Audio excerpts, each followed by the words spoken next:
Good morning student. कल आप लोग क्लास में हम पोजीशन वेक्टर के रूप में कूलम बल का व्यंजक ज्ञात किए थे।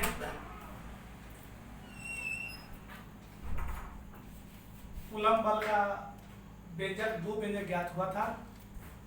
हमको उम्मीद है आपको समझ में आया होगा और बढ़िया समझ में आया होगा।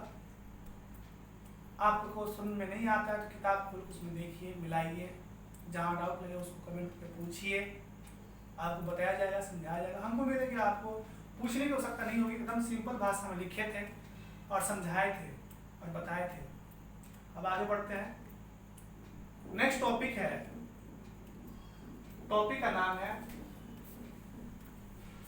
हेडिंग कीजिएगा। जैसे याद कीजिए कल पढ़ाए थे आपको कूलम बल के दो व्यंजक पोजीशन वेक्टर रूप में। एक पढ़ाए थे F12 बराबर 1/4 पाई epsilon naught Q1 into Q2 upon modulus of R1 minus R2 का होल क्यूब इंटू ब्रैकेट में R1 minus R2 vector R1 minus vector R2। और दूसरा सिद्ध किए थे वेक्टर F21 बराबर 1/4 पाई epsilon naught Q1 into Q2 upon modulus में R2 minus R1 का होल क्यूब इंटू ब्रैकेट में vector R2 minus vector R1। तो ये दो व्यंजक ज्ञात हो गया था जिसे पोजीशन वेक्टर रूप में कूलम बल के व्यंजक के नाम से जाना जाता है। अब नेक्स्ट टॉपिक है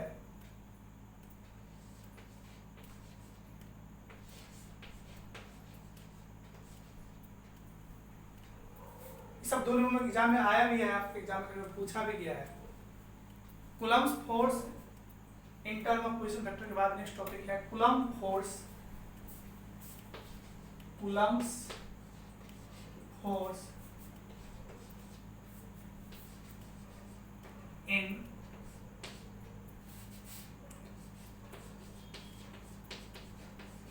वेक्टर फॉर्म।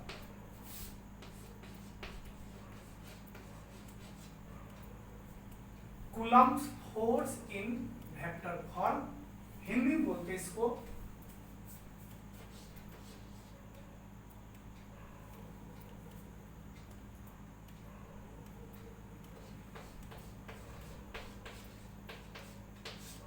सदिश रूप में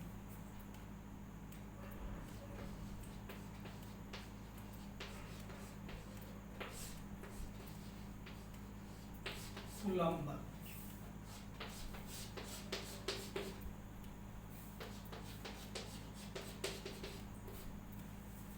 यहाँ का टॉपिक है Coulomb's force in vector form, सदिश रूप में कूलम बल का व्यंजक। बहुत इंपॉर्टेंट है, उम्मीद करते हैं आपको समझ में आ भी रहा होगा। कल का व्यंजक समझ में आया होगा तो ये भी समझ में आ जाएगा, इसमें ज्यादा आपको दिमाग लगाने की आवश्यकता नहीं पड़ेगी। मान लीजिए यह दो आवेश है, एक का नाम होता है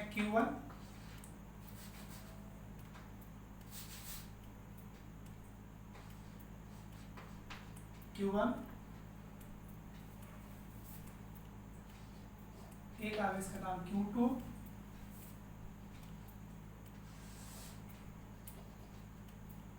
ये हो गया A, ये हो गया B,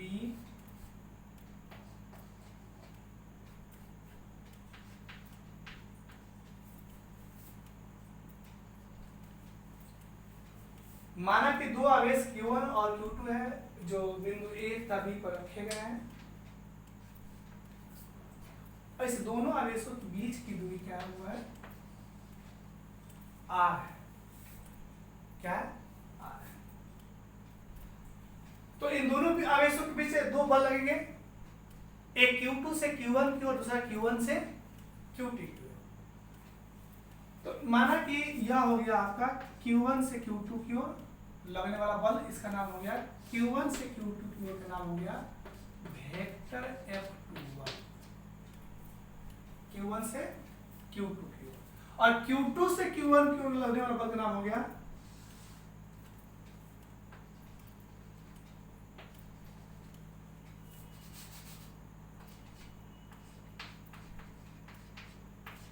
वेक्टर F21। तो दो आवेश है Q1 और Q2, जिसके बीच दूरी क्या है, R है। एक बल लग रहा है Q1 से Q2 की ओर, और एक बल है Q2 से Q1 की ओर। अब Q2 से Q1 की ओर जो बल लग रहा है, उसके लिए एकांक शीर्ष हो गया, यूनिट वेक्टर हो गया कैप R12, और Q2 से Q1 की ओर लग रहा है, उसका नाम हो गया कैप R2। कितने बल लग रहा है, दो, एक Q1 से Q2 की ओर और दूसरा Q2 से Q1 की ओर। तो Q1 से Q2 की ओर एकांक से दिया कैप R12, Q1 से Q2 की ओर, अर्थात F21 का डायरेक्शन हो गया कैप R12 और वेक्टर F21 का डायरेक्शन हो गया कैप R21।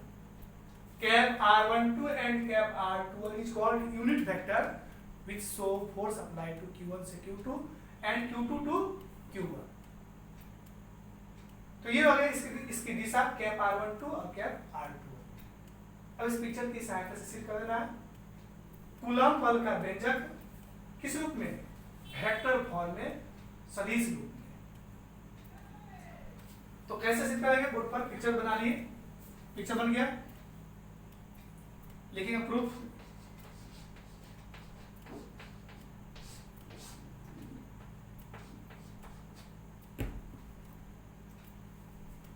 माना कि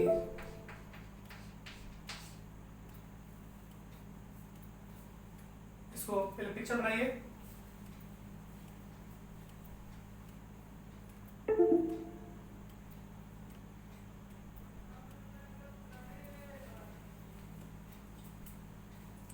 बन गया। माना कि Q1 तथा Q2 दो आवेश हैं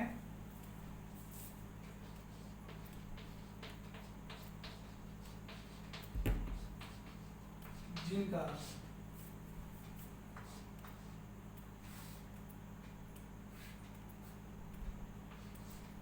जिनकी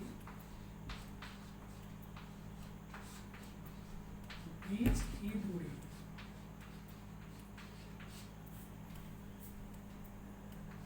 R है एवं उन दोनों आवेशों के बीच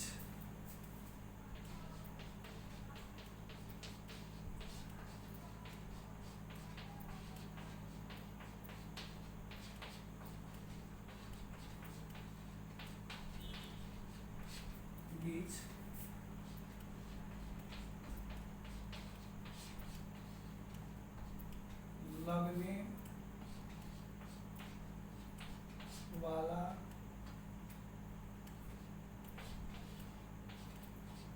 बल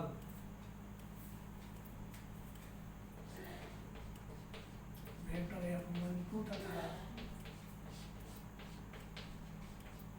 वेक्टर F21 है।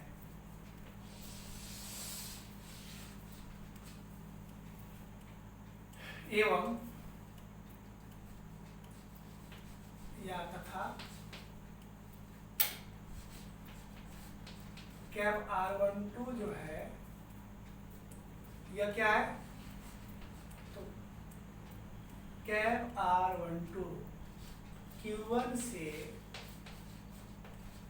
Q2 की ओर,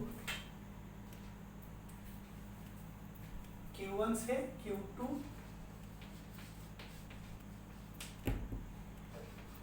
की ओर क्या है, यूनिट वेक्टर है। क्या R12 क्या है, तो Q1 से Q1 से Q2 की ओर यूनिट वेक्टर है। वही आपसे आप पूछे तो कैप R21 क्या है?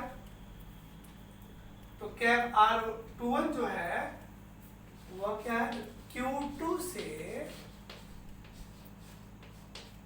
Q1 की ओर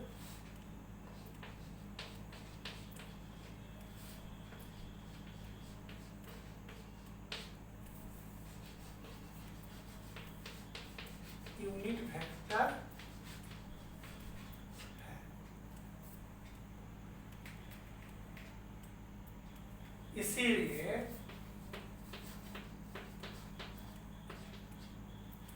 तो वेक्टर F12 बराबर क्या हो जाएगा? तो वेक्टर F12 बराबर हो जाएगा 1 बाई, बोलिए आप लोग, अभी पढ़े थे इसके पहले, कल पढ़ाए थे, F12 बराबर 1 by 4 pi epsilon naught Q1 by Q2 upon बीच की दूरी क्या है? R स्क्वायर, इसकी दिशा क्या हो जाएगी? 1 2 की दिशा क्या होगी? 1 2, तो 1 2 क्या है? यहाँ पर 1 2 होगा, सॉरी यहाँ 2 1 होगा और यहाँ क्या होगा? 1 2 हो जाएगी। तो ये F21 हो गया, F12 हो गया, तो 1 2 की दिशा क्या है?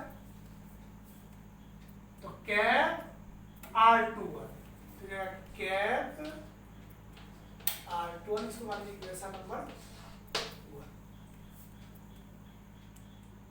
इसी प्रकार आपसे पूछे तो F21 बराबर क्या हो जाएगा? तो F21 बराबर हो जाएगा 1 by 4 pi epsilon not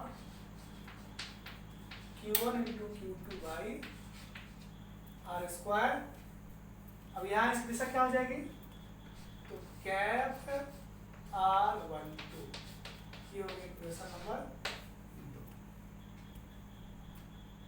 equation 1 by 4 pi epsilon Q1 into Q2 by R square cap R21।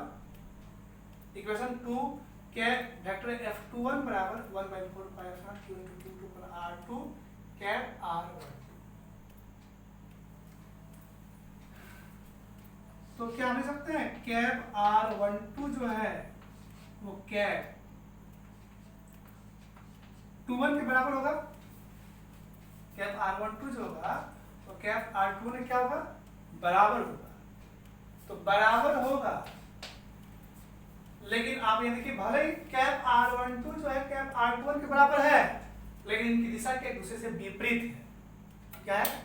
विपरीत। दिशा विपरीत होने का दोनों का परिमाण समान होगा, लेकिन डायरेक्शन विपरीत होने का ये हो जाएगा, या तो अपोजिट वेक्टर पढ़ाए थे, वेक्टर A बराबर वेक्टर B, अर्थात A और B का परिमाण समान है, लेकिन दिशा क्या है? विपरीत है। तो दिशा विपरीत होने के कारण क्या हो जाएगा? यह वेक्टर A जो होगा वेक्टर B के बराबर होगा, इसका परिमाण समान होगा। अब माइनस साइन क्या दर्शाएगा? दोनों दिशा क्या है? विपरीत है, इसलिए वेक्टर A बराबर minus vector B opposite vector से वेक्टर के से उसी प्रकार ये हो जाएगा कैप R12 बराबर माइनस कैप R21। इसको मान लीजिए इक्वेशन नंबर 3। यहाँ तक कोई डाउट है? देखिए, पूछ नहीं सकते हैं तो बैठे समझिए। अब हम क्या करेंगे, क्लास में आपको कोई डाउट आता तो बताते, लेकिन यहाँ आप समझ सकते हैं, मुझे समझ में आ रहा होगा। देखिए कोई डाउट तो पूछिए।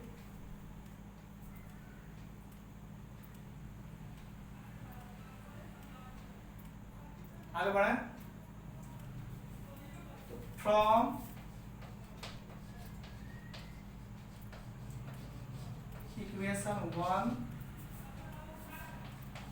2 एंड 3 इक्वेशन 1 2 और 3 से क्या देख रहे हैं? तो क्या इक्वेशन 1 2 3 समझ सकते हैं? इसीलिए वेक्टर F12 बराबर वेक्टर F12 जो होगा, अब F21 में क्या होगा? बराबर होगा, लेकिन 3 से क्या देख रहे हैं कि इसमें माइनस साइन है, तो इसके लिए यहाँ पर क्या हो जाएगा? माइनस साइन हो जाएगा। ये हो गया। इसीलिए वेक्टर F12 बराबर वेक्टर F12 F12 बराबर माइनस वेक्टर F21। तो ये हो गया आपका वेक्टर फॉर्म में कूलम बल का व्यंजक। वेक्टर F12 बराबर माइनस वेक्टर F21, अर्थात यह व्यंजक इस तीनों इक्वेशन से प्राप्त हुआ है। ये आप देख रहे हो कि इक्वेशन 1 और 2 का बाया पक्षांतर बराबर है vector F1/4 pi F0 Q into Q2 by R square, F21 बराबर 1/4 पाई F0 Q into Q2 by R square. यहाँ कैप R21 है, यहाँ कैप R12 है, लेकिन यहाँ देखिए तीन में कि दोनों आपस में बराबर है, लेकिन इनका साइन क्या विपरीत है, यहाँ माइनस साइन लग गया है। ये इसकी दिशा को दर्शाता है, दोनों क्या है दूसरे से विपरीत दिशा में है। तो दो तीनों का आप तुलना करेंगे तो मिल जाएगा F12 बराबर माइनस F21, और यह व्यंजक वेक्टर फॉर्म में कूलम बल के व्यंजक के नाम से जाना जाता है। तो यहाँ पर लिखिए, यहाँ लिखिए प्रूव्ड। नीचे 2 लाइन और लिखना है। इसका अर्थ ये हुआ कि उन दोनों आवेशों के बीच लगने वाला कूलम बल जो होगा वह परिमाण में समान, किंतु दिशा में क्या होगा, विपरीत होगा। कोई पूछे कि वेक्टर F12 बराबर माइनस वेक्टर F21 का अर्थ क्या होगा, तो बोलिए दोनों आवेशों के बीच लगने वाला कूलम बल जो होगा वह परिमाण में समान, किंतु दिशा में क्या होगा, विपरीत होगा, जो न्यूटन के तृतीय गति नियम का पालन करता है। तो ये है आपके vector form in coulomb force. इसको छापिए, इसके नीचे 2 लाइन लिखना है, तो इसमें आकर लिखिए। भाई हो मुंह दुखावे।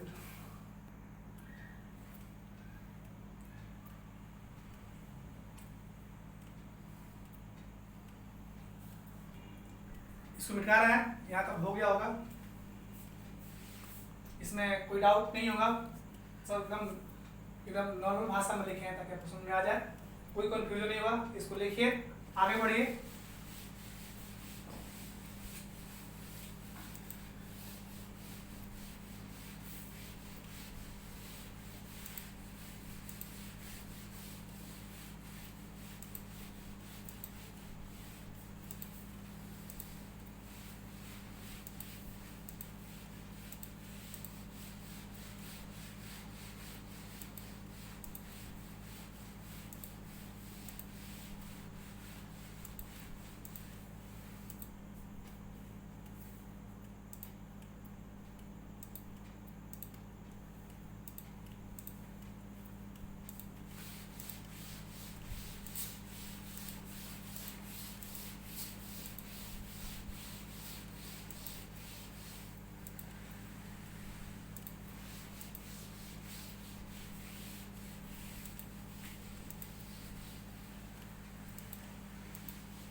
नेक्स्ट टॉपिक है, नहीं उसी बाकी है, इसका अर्थ लिखना है।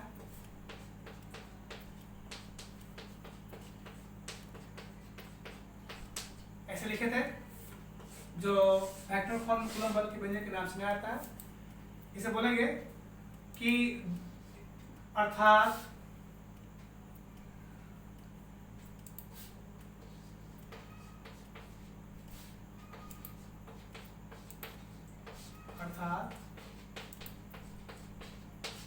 दोनों आवेशों के बीच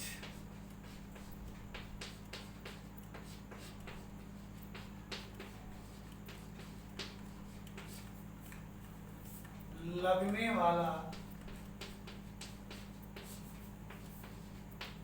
बल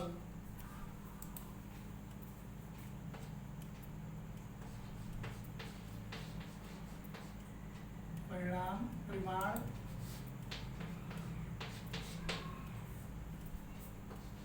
में समान,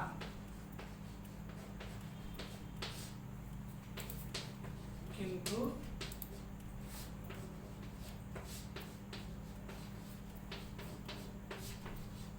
दिशा में क्या होते हैं, अर्थात दोनों आवेशों के बीच लगने वाला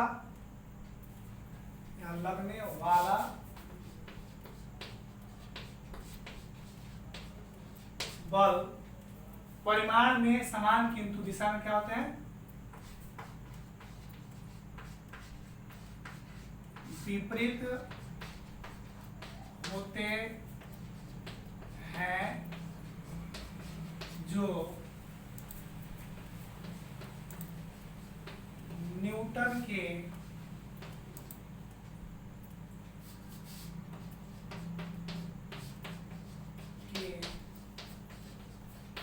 तीसरे गति नियम का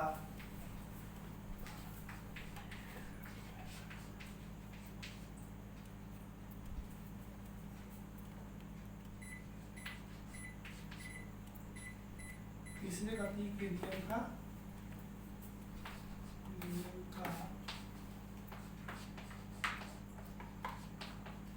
पालन करते हैं। कोई पूछे कि वेक्टर F12 बराबर माइनस वेक्टर F21 का अर्थ क्या हुआ, तो बोलेगा कि F12 बराबर माइनस F21 का अर्थ हुआ कि दोनों आवेशों के बीच लगने वाला जो बल होगा वो परिमाण में समान होगा, किंतु दिशा में क्या होगा, विपरीत होगा, जो न्यूटन के तृतीय गति नियम का पालन करता है। ये है आपके coulomb force in term of vector form. अब आगे बढ़ते हैं, नेक्स्ट टॉपिक है, इसके बाद इसको लिख लिए, जल्दी लिखिए।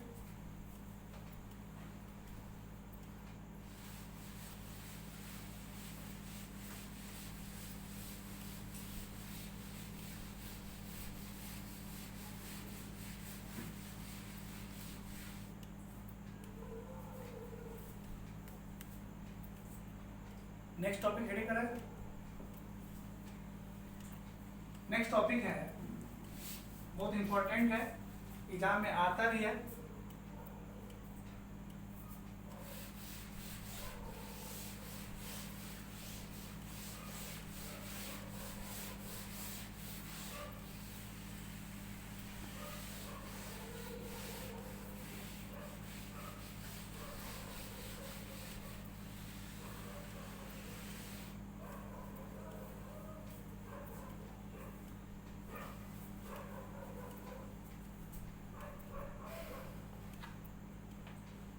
नेक्स्ट टॉपिक है, हेडिंग कीजिए,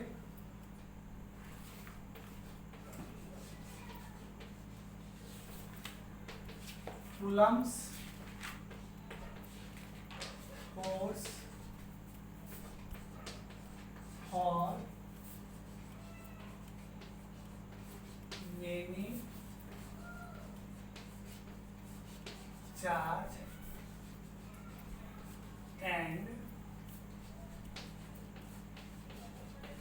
super coulomb force for many charge and super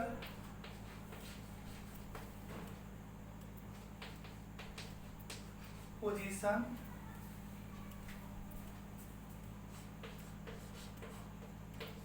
principle of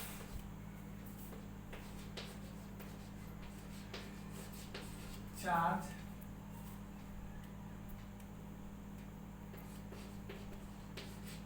force. ये नेक्स्ट टॉपिक है, coulomb force for many charge and super position principle of charge force. Hindi में बोलते हैं इसको बहुत से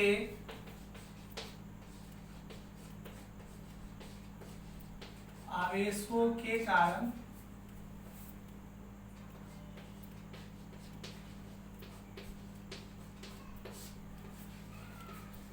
कूलम्ब बल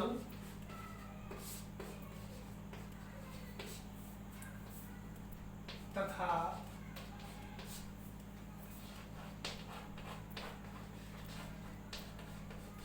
आवेशों के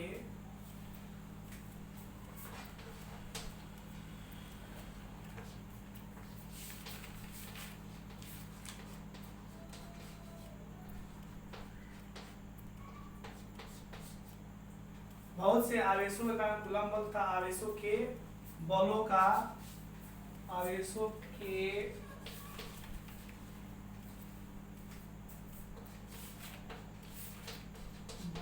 का अध्यारोपण का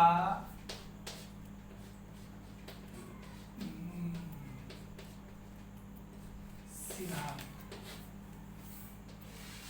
ये आपका नेक्स्ट टॉपिक है, आपके किताब में टॉपिक दिया हुआ, तो पूरे टॉपिक को हेडिंग कीजिए।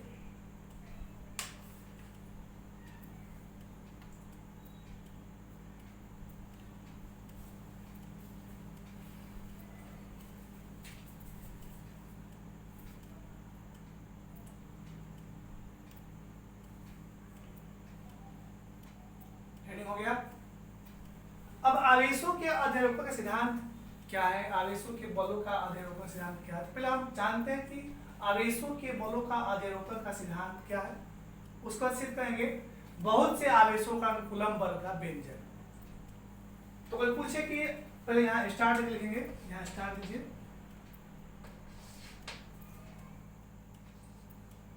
लिखेंगे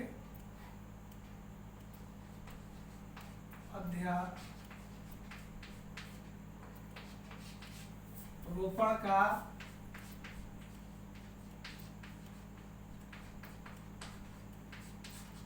सिद्धांत। ऐसे हेडिंग कर देंगे, ऐसे जैसे लिखेंगे, बोल भी रहे हैं और लिख भी रहे हैं, दोनों काम करते हैं। अब देखिए, कोई पूछे कि अध्यारोपण सिद्धांत क्या, एग्जाम में आया था कि आवेशों के अध्यारोपण के सिद्धांत को लिखे।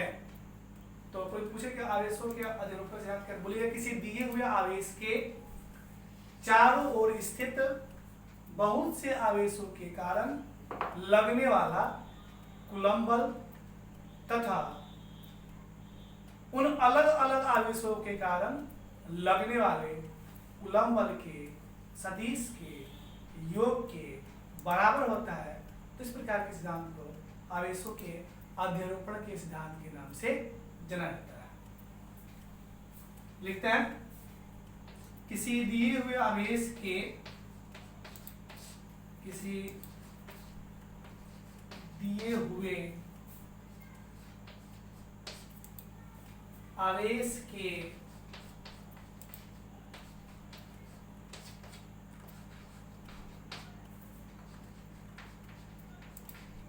चारों ओर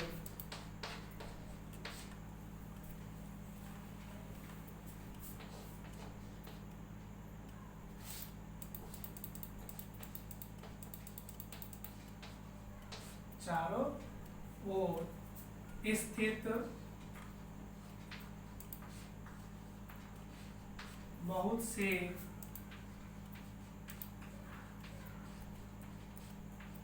आवेश के कारण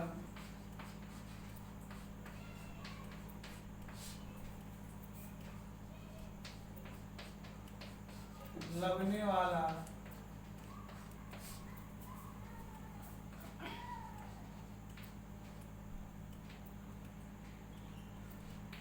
कूलम्ब बल, किसी दिए हुए आवेश के चारों ओर स्थित बहुत से आवेशों के कारण लगने वाला कूलम्ब बल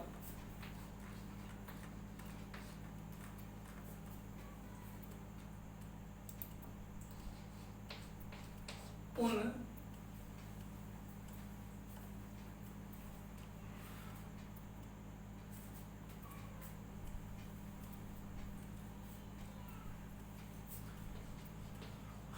अलग अलग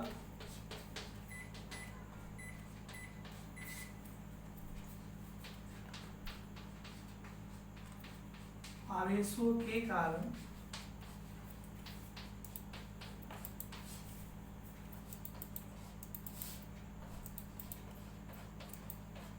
लगने वाले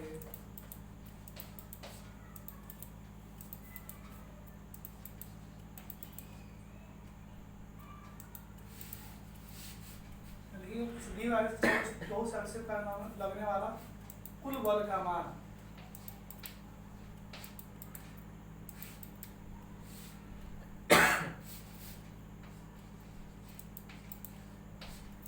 किसी दिए हुए आवेश के चारों ओर स्थित बहुत से आवेशों का लगने वाले कुल बलों का मान, कुल बल का मान उन अलग अलग आवेशों के कारण लगने वाले बल के सदिश के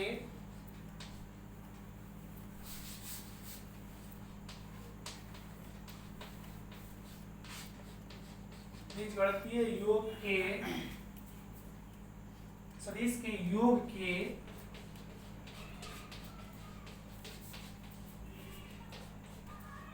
बराबर होता है, इसे ही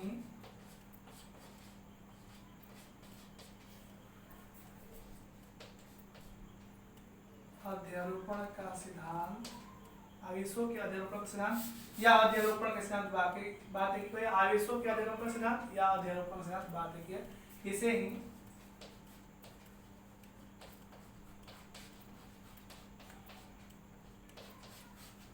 अध्यारोपण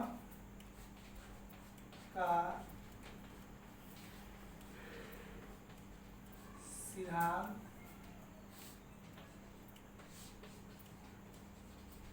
कहते हैं। ये है आपके आवेशों के अध्यारोपण का सिद्धांत। किसी दिए आवेश के चारों ओर स्थित बहुत से आवेशों के कारण लगने वाला कुल बल का मान उन अलग अलग आवेशों के कारण लगने वाले बल के सदिश के योग के बराबर होता है, इसे ही अध्यारोपण का सिद्धांत या आवेशों के अध्यारोपण का सिद्धांत कहते हैं। यहाँ तक हो गया।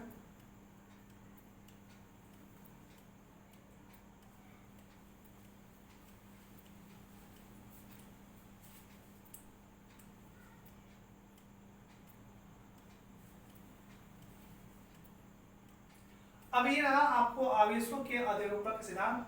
आप इसको ऐसे बोल सकते हैं, अर्थात वेक्टर F बराबर F01 plus F02 plus F03 plus dot dot dot F0n।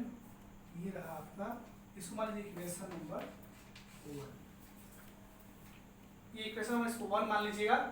ये रहा, आपको मान लीजिए याद नहीं है परिभाषा, किसी दिए हुए आवेश के चारों बहुत से आवेशों का लगने वाले कुल बल का मान अलग अलग आवेशों का लगने वाले बलों के सदिश के योग के बराबर होता है, इसे आवेशों के अध्यारोपण सिद्धांत कहते हैं। ऐसे याद नहीं है तो आप ऐसे बोल सकते हैं, वेक्टर F बराबर F01 plus F02 plus F03 plus dash dash dash F01 को ही आवेशों के अध्यारोपण सिद्धांत के नाम से जाना जाता है। अब इसको सिद्ध करना ही कैसे आता है, इसका आप जानते हैं हम लोग कि इसका अर्थ क्या होता है।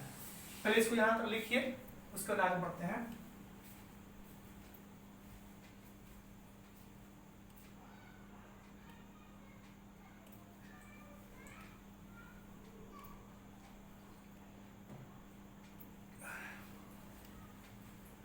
आगे बढ़ाएं, इसको मिटाते हैं।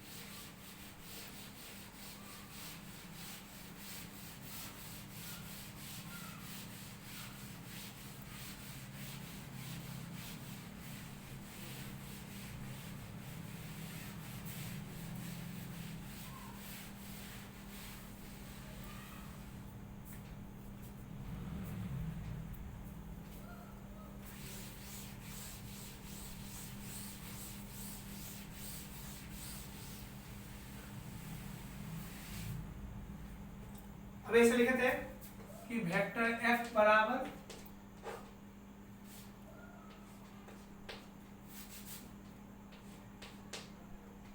F01 plus F02 plus F03 plus dash dash dash.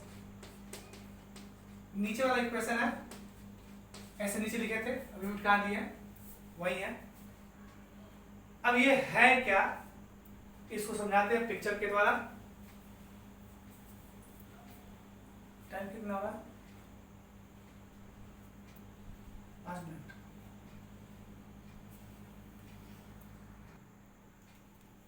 ये क्या है, F01 जो है, F02 जो है, F03 और F0n जो है, यह F हो गया कुल बल। देखा ना, किसी दिए हुए आवेश के चारों ओर स्थित बहुत से आवेशों पर लगने वाला कुल बल का मान। तो ये हो गया F कुल बल। ये F01, F02, F03, F0 जो dash dash dash plus F0n जो है, यह अलग अलग आवेशों के कारण लगने वाले बलों के सदिश के योग के बराबर होता है। तो इस प्रकार के नियम को आवेशों के अध्यारोपण के सिद्धांत या अध्यारोपण का सिद्धांत या आवेशों के बलों के अध्यारोपण के सिद्धांत के नाम से जाना जाता है। अब इसको सिद्ध कर देना है कि यह कैसे आता है। तो आज टाइम हो गया है, आज इतना ही रह देते हैं। कल आएंगे तो इसको सिद्ध करेंगे। आधा लगभग 20-25 मिनट का क्लास है, तो अभी सिद्ध करना छूट जाएगा, टाइम खत्म हो गया है। तो एक काम करते कल आएंगे, इसको पिक्चर बना के इसका व्यंजक जो है एक हो गया है कि आवेशों के अध्यारोपण सिद्धांत, ऊपर हेडिंग जो किए थे उसमें था आवेशों के अध्यारोपण सिद्धांत से क्या समझते हैं, तो एक परिभाषा हो गया। उसमें एक और था कि बहुत से आवेशों का लगने वाले बलों का कुल बल का व्यंजक ज्ञात करें। तो अब सिद्ध करेंगे बहुत से आवेशों का लगने वाले बलों का व्यंजक। तो इसी के आधार पर सिद्ध होगा। कल आएंगे तो इसको पिक्चर बना के लॉन्ग्वेज लिखा के इसको सिद्ध कर देंगे। आज इतना ही, आज के लिए इतना ही, टाइम ओवर हो गया। All the best.